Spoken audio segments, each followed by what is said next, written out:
et voilà. Et voilà.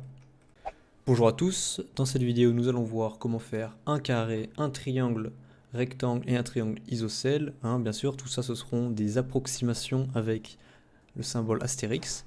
On commence tout de suite, on initialise une variable à n, donc par exemple n égale 4. Ensuite on écrit for x in range n et on va tout simplement afficher print l'astérix fois x.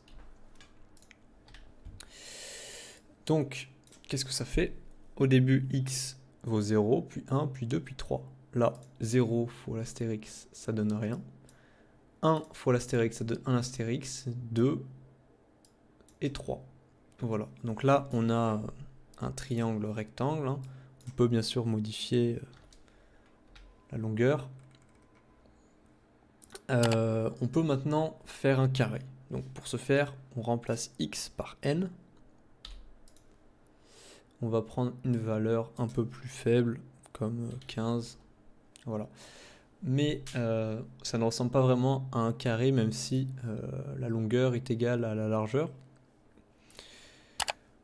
Pour que cela ressemble plus, on va multiplier par 2, et voilà. On est plus proche d'un carré. Donc maintenant qu'on a fait ces deux premières figures basiques, on va voir une autre figure, donc le triangle isocèle. Donc une pyramide. Donc on garde notre variable et on va créer maintenant une autre variable de type string qu'on initialise comme ceci. À chaque tour de la boucle, on va faire étoile plus égale à 2 astérix, donc ça veut dire que on rajoute à la fin, c'est un peu comme un append. Ensuite, on va faire un caractère vide qu'on va multiplier par n moins x.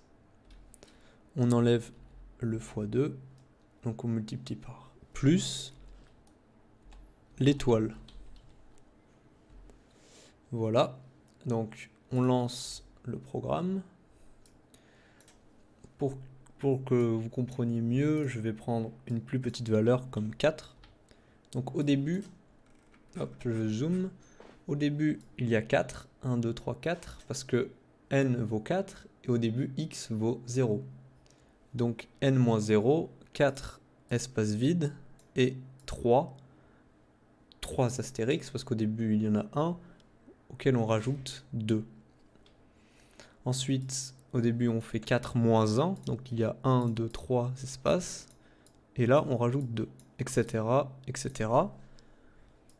On va maintenant faire en sorte d'afficher un caractère juste une étoile, donc on va faire caractère vide fois n plus 1 et plus l'étoile. Donc pourquoi n plus 1? Parce que là au début on fait n moins x qui vaut 0 pour celui-là, mais du coup pour qu'il soit positionné ici, donc il faut faire 1, 2, 3, 4, n plus 1. Voilà, on est ici. On peut aussi prendre une plus grande valeur, par exemple 40. Et voilà. Écoutez, cette vidéo est à présent terminée. J'espère qu'elle vous aura plu. C'était Arthurus. Ciao.